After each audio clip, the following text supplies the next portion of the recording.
शम्स मुहद्दिसी जो कि मुदर्रिस दारुल देवबंद में भी रहे, काजी शमसुद्दीन रहमतुल्लाह अलैह।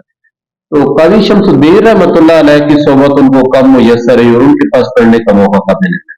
ये फिर ऐसे है कि वालिद साहब जो हैं बाद में जब इन्होंने तालीमी सिलसिला शुरू किया तो अल्लाह पाक ने हर शोबे में इनको इनकी मदद फरमाई और मेहनत भी बहुत ज्यादा करते थे। यानी इन्होंने मैट्रिक किया, उसमें अव्वल पोजीशन ली, FA किया, BA किया, अव्वल पोजीशन ली। ये कश्मीर से वापसी के बाद ये सारा कश्मीर से वापसी के बाद जो है ना ये सारा सिलसिला, चूंकि उस वक्त वो 8वीं में पढ़ते थे ना, तो उसके 2 साल बाद फिर मैट्रिक में और इस तरह। और फिर जो है वो यहाँ के जो मकामी उलमा थे इन्होंने उनसे कहा कि आप बेहतर है कि आप देवबंद चले जाएं और वहां जाके अपनी तालीम, दीनी तालीम हासिल करें। तो वालिद साहब हिंदुस्तान जी यहाँ से देवबंद चले गए हिंदुस्तान में और वहां भी असातिज़ा ने बड़ी इनसे मोहब्बत की। तो ऐसे में 1947 का वक्त आ गया, वहाँ तारीख चल रही थी। तो वहाँ के जो हिंदू, यहाँ के मुसलमान असातिज़ा थे, उन्होंने वालिद साहब से कहा कि हिंदुओं में चूंकि तासुब बहुत ज्यादा है और आपके वालिद साहब के नाम के तौर पे भीमसेन लिखा हुआ है, तो इन्हें बिल्कुल पता है कि आप जिन्हें इस्लाम कबूल किया है, इसलिए हमें डर है कि आपको नुकसान न पहुंचा दें। तो ये तकसीम से पहले ही वालिद साहब वहां से फिर यहाँ आ गए और फिर पिंडी गेम में उन्होंने आके वहां दाखिला लिया। मंगला जिला सरगोदा के बाद गाजी अहमद ने दीनी सिलसिला जारी रखा।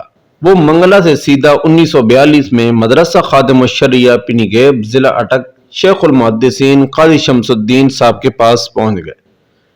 काजी साहब से इल्म फ़िक़्ह, इल्म उसूल, इल्म मानी बयान, इल्म अदब, मंतिक, फलसफा की इब्तदाई कुतब की तकमील की। 2 साल बाद काजी शमसुद्दीन को दारुल उलूम देवबंद में बतौर मुदर्रिस मदऊ किया गया। काजी साहब काजी अहमद को अपने साथ लेकर दारुल उलूम देवबंद रवाना हो गए। दारुल उलूम देवबंद में 1.5 साल ही गुजरा था कि तकसीम हिंद की तारीख जोर पकड़ गई, पाकिस्तान बनने के इम्कानात नजर आने लगे और गाजी अहमद का हिंदुस्तान में रहना मुश्किल था।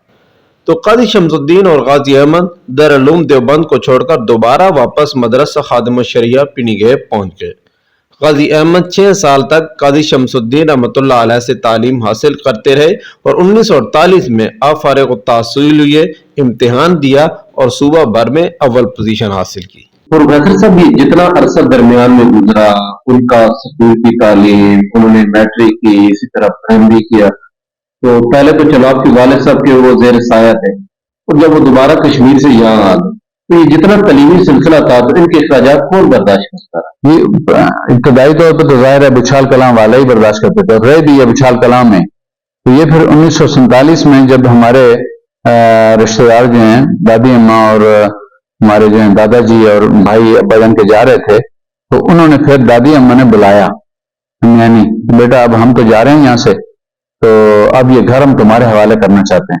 यानी जब पाकिस्तान बना, जी जब पाकिस्तान बना और तहरीक चली और महाजरीन इधर से उधर और उधर से इधर आ रहे थे, तो उस वक्त यानी ये नौबत पेश आई, उस वक्त गाजी साहब कहाँ थे, क्या कर रहे थे? इल्मी तालीम? जी बुछाल कलाम में थे उस वक्त।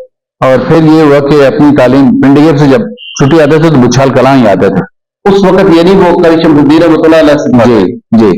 तो फिर ये घर जो है बकायदा, और फिर ये एक और वाकया ये था कि जितने हमारे हिंदू रिश्तेदार थे यहाँ पे, उन्होंने अपने घरों का तमाम सोना और चांदी इकट्ठी करके वालिद साहब के हवाले की कि हम यहाँ से चटवाल कैंप में जा रहे हैं और वहां कहीं कोई लूट ना ले हमें, तो ये आप अपने पास रख लो और जब आपको पता चले कि ट्रेन जानी है हिंदुस्तान। मदरसा दोबारा दोहरा दें।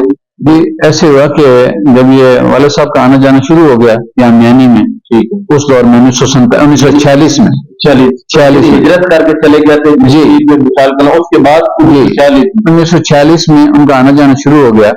तो जो हमारे हिंदू रिश्तेदार थे, गैर मालदार थे, तो उन्होंने अपना सोना और चांदी जो तकरीबन 2-3 किलो के बराबर थी, किलो थी, उन्होंने इनके हवाले कर दी जी ये आप उछाल कलां ले जाएं और जब आपको पता चले कि हमारी ट्रेन जानी है तो आप मेहरबानी करना कि वहां हमें पहुंचा देना। और ये यकीन था कि चूंकि मुसलमान है बददियानत नहीं हो सकता, तो इसलिए वो उनके हवाले कर दिया गया। तो वालिद साहब फिर हर दूसरे तीसरे दिन जो है वहां जाते, गाजी साहब ने हमी बार ले गए। तो साइकिल उसके बाद उस वक्त उनके पास थी, तो दूसरे तीसरे दिन साइकिल पे चकवाल जाते और जाके हाल हवाल ले लेते कि ट्रेन कब जानी है। एक मरतबा क्या हुआ कि वो बुखार हो गया, 2-3 दिन न जा सके, तो असर के वक्त किसी ने बताया या मगरब से थोड़ा पहले कि भाई सुबह ट्रेन जानी है। अब वाले साहब परेशान गए, उनकी अमानत तो मेरे पास है, تو انہوں نے وہ مغرب کے بعد سائیکل کے کیریئر پہ وہ سونا چاندی باندھے اور یہاں سے 34 کلومیٹر ہے چکوال، اور وہاں تقریباً رات 12-1 بجے وہاں پہنچے کیمپ میں. تو وہ ہندو جو ہیں سارے جو رشتے دار سارے اکٹھے ہو گئے. تو انہوں نے کہا کہ آپ اس وقت کیسے؟ انہوں نے کہا میں نے سنا تھا کہ آج رات ٹرین جانی ہے تو اس لیے میں آپ کی امانت لے کے آ گیا. تو انہوں نے کہا کہ چونکہ ہندو خون ہے نا اس لیے اتنا ایماندار ہے. تو والد صاحب نے کہا کہ اگر بات ہندو کی بات کی ہوتی تو پھر یہ سامان آپ کو کبھی بھی نہ ملتا. میں مسلمان ہوں اور مسلمان کسی کے ساتھ نہ دھوکہ کرتا ہے نہ خیانت کرتا ہے، اس لیے میں یہ لے کے آیا. تو وہاں خیر وہ سارا ان کے حوالے کر دیا، پھر وہاں سے واپس آ گئے.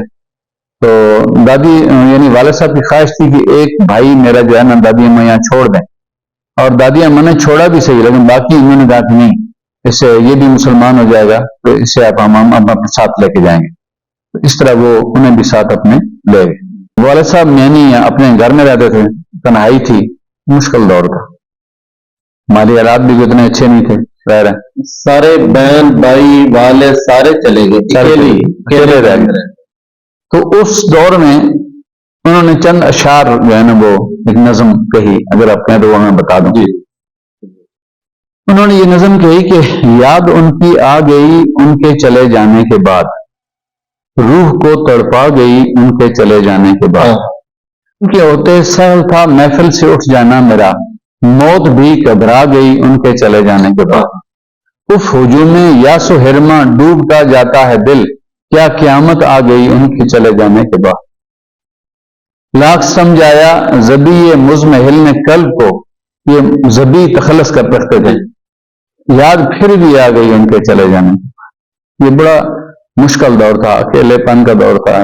اللہ پاک نے پھر جو ہے نا اس وقت غازی صاحب کو والد نے یا بہن بھائیوں نے یہ نہیں کہا کہ آپ ہمارے ساتھ آ جائیں؟ جنہوں نے تو پورا زور لگایا، انہوں نے تو پورا زور لگایا. وہ تو مستقل اس چکر میں تھے اور ساری دنیا کی ترغیبات دے رہے تھے کہ آپ ہمارے ساتھ آ جائیں، جس لڑکی سے کہیں گے ہم آپ کی شادی کرا دیں گے، جتنا پیسہ مال کہیں گے. یہ تو بچپن سے چل رہا تھا نا. لیکن ظاہر جب جس سے نبی پاک علیہ السلام، اور پھر والد صاحب ایک بات خصوصیت سے کہا کرتے تھے، فرمایا کرتے تھے. اچھا جہاں بھی والد صاحب کی کتاب جو ہے یہ من الظلمات الی النور میرا قبول اسلام پڑھی گئی تو وہاں سے لوگ بلانے آتے تھے آپ کو کہ بھی آپ آ کے بیان کریں یہاں. اور بیان کو بلانے والے سارے طبقات تھے، اہل سنت اور جماعت دونوں طبقے، یعنی بریلوی مکتبہ فکر بھی، دیوبندی مکتبہ فکر بھی، اہل حدیث بھی، یہ سارے بلایا کرتے تھے والد صاحب. والد صاحب ایک تو یہ تھا کہ کبھی انہوں نے اپنے بیان کا کوئی معاوضہ نہیں لیا، الحمدللہ جب بھی لیا اللہ پاک سے ہی لیا. تو والد صاحب جتنے عرصہ میں انہوں نے تعلیم حاصل کی اور اس کے بعد وہ کرم و جوہار اور ادھر ارد گرد قرآن و سنت کی تعلیم کو نام کیا تو کوئی معاوضہ نہیں، کوئی معاوضہ نہیں. جی تو ایک بات جو خصوصیت سے فرمایا کرتے تھے، فرماتے تھے کہ میرا قبول اسلام جو ہے یہ عظمت صحابہ کی بہت بڑی دلیل ہے.